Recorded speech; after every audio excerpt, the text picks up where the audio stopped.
What's up, everyone? Today we are going to talk about my long-term review of Nikon Z8. This camera over here. There you go. That's the mirrorless Nikon camera Z8, and I've been using this for around a year now. So I want to do like a basically like a long-term usage review. Most of you guys probably know that I use Nikon Z5 as my main camera for both video and photo, and that's been my workhorse throughout a lot of the weddings that I do, quinceañeras, convention, most of the anime uh, videos that I made, even some car shows. But I got that camera last year, like probably like around I think around the same month as this year, around January. So I saved up money aside, and I saw a good deal online around Amazon on the used section, and I just couldn't pass up the price. Nowadays this camera is completely affordable in the used market. I think they go for 3,300 nowadays. So it's a real thing to scoop up. You know, if you don't have cash for it, it's up to you. I'm not a financial advisor, so you decide on your situation. But in my case, I put money aside. I saved up for it, and I went ahead and purchased it. So basically, I got that camera probably like an average condition. So, but it seems like brand new to me when I got it. So it's I forgot what the shutter count is, but it's pretty much brand new in a way, the way I see it. But anyway, so um, this camera that I got is actually, you guys most likely can do your own research. There's so many YouTube videos about this. On top of my head, from what I know, this is 45 megapixel camera. It's the highest megapixel I've owned. The second highest I have was my D800. Pretty much the D800 has the same size, and I think that's weight too. It's same weight. So it's not as heavy as you think, but it's a professional level camera. What I like about this as well is that when you hold it, it's all four of my fingers can fit in there. So basically, I can have these three fingers over here. My Z5 is a tiny bit smaller, and typically my pinky is like this on the Z5. So if you want your full grip on the Z5, you need to put a cage or some kind of a battery extender just to bring in this pinky in here like this.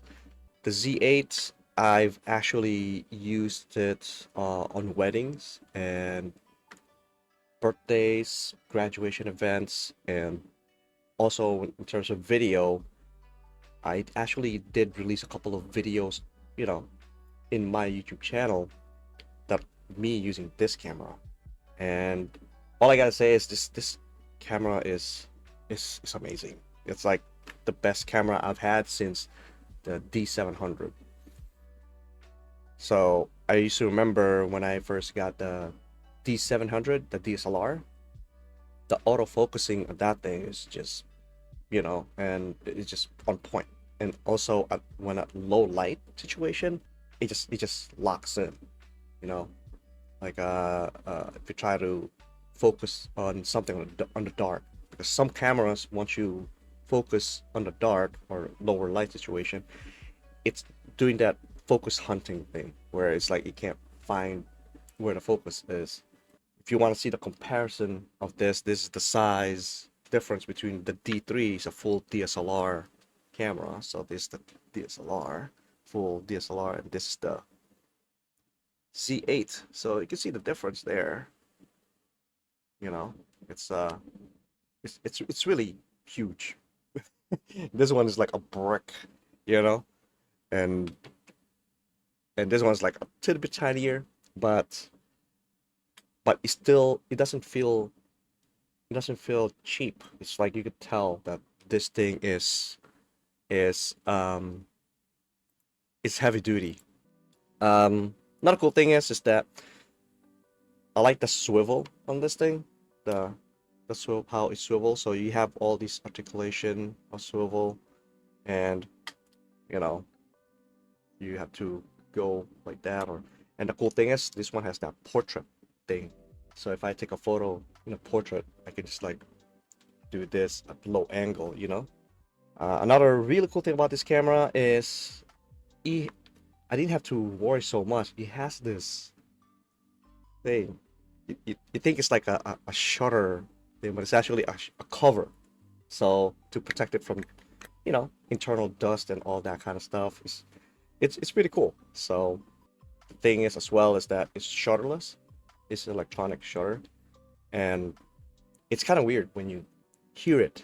So you won't feel the feedback like the DSLR or my Z5. Z5 have a little bit of feedback. You could feel the click, but this one's like it's like a Pac-Man sound. It's like the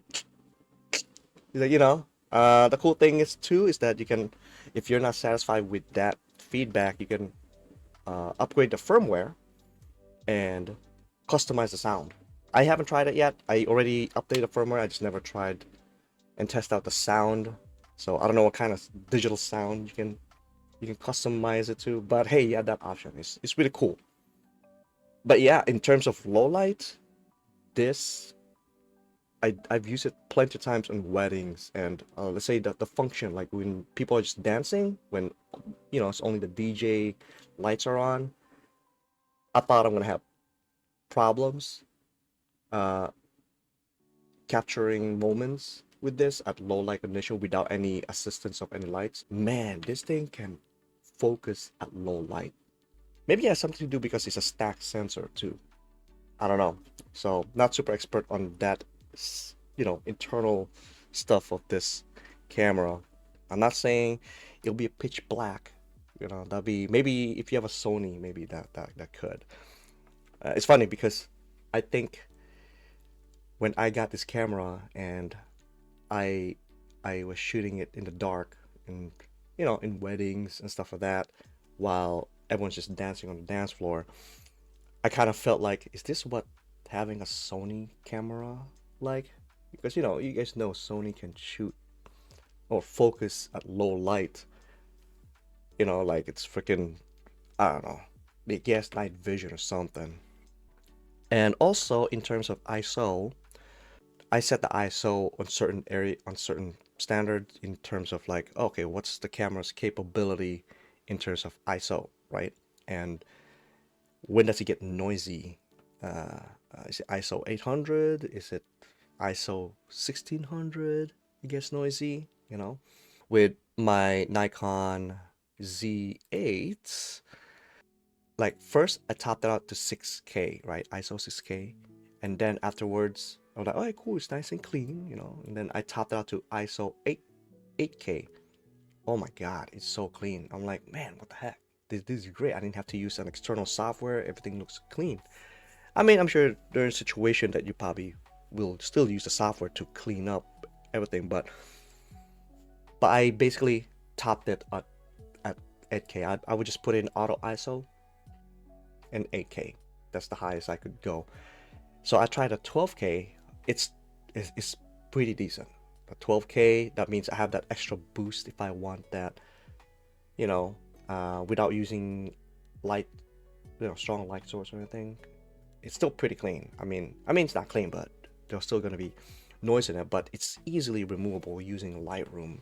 They're noise removable. Now, if I use a speed light with it, like a flash or external kind of flash, I won't use it on auto ISO at all because it kind of screws up the metering for me. I had to manually, do it the old way where I would just set up to ISO 800 on the indoors and I would put a certain power on my flash or speed lights. Also, when it comes to the battery, they have like I have like several batteries for it, but the most typical one that you would use would be the EL15C, and that's like a 2K something mAh. Is that what's called? Amperage, amps. So the higher the number, the longer the life. You know, you get to do more shots. So I have like two different kind battery. One is the older one, the EL 15A, or or no letter at all, and that's like 1900. I would use those things up first, but my C, the EL 15C, they last a lot longer. I think it's like you know two like 2400. You can also use a third party one too, like the one that I really rely on that's been really good that works is Castar, and that one has like 2500 mAh, and it lasts a little bit more than more than 300 or 400 shots for one battery. And basically you just gotta know how to conserve your stuff. Will you use the LCD in the back a lot more, or will you use the viewfinder more to save more battery? So it's depending on how you use it. Now in terms of video, you guys can check out the specs and you'll see that you can shoot raw 422 raw 10 bits, 8K, up to 8K. It's nuts. But normally when I'm doing video, I just do 1080p, only 8-bit, 420, I think, 8-bit, nothing special. But I would 1080p 60 frames per second is more than enough for me. But if I ever want to utilize the 4K, great, I'll use 4K with no issues. So the card that I use for this, main card is the CF Express. So this is the CF Express right here. This is the one that I use. Let's see if it was cool. Next orange, and this one's been very good. And if I shoot at for video, if I shoot at 1080p 60, it doesn't overheat. It can go through the rest of the card with no issues for me, at least. Now if I have to do a continuous recording, let's say on a 4K, you'll feel a little heat on it, but it's not as bad. Now if I try to go 8K, okay, that's a different story. We need to buy a better card, faster card than this, and probably can last up to like 30 minutes, I believe, from the reviews that I've been watching and reading. Before it overheats, I give you a little warning that says overheat, you need to power off your camera, or to keep it cool. Now it does have a second SD card slot, which also can do video recording. So if you don't have a CF Express, you can definitely use your SD card, no problem. And if you plan to record video with it, I would advise probably 1080p, and you won't have any issues with it because the card's fast enough to handle it. But make sure you guys get one of those SD card that has like a double mount. I think instead of like these kind, how like the normal these kind, like these card where it has that one thing, I would advise getting the card that has like a double metal thing, like something like this, like just get that, like Lexar Silver Pro. That's one of those things that you can use. See if focus it. Yeah, like these kind where he has that the metal. I think it's called SD card 2 or something. Now the only downside as well for this camera is that if you're gonna try to record videos with it, you know how Sony can record on a dual card. This one doesn't record dual card, so it only records on the main card. Which, let's say if your primary CF Express, it'll just record on primary CF Express. It doesn't create a backup on your SD card. On the photos, however, you can do a backup, like JPEG on the SD, CF Express for the raw photos. Yeah, that one's no problem. I mean, I think that every camera has that. Only video recording.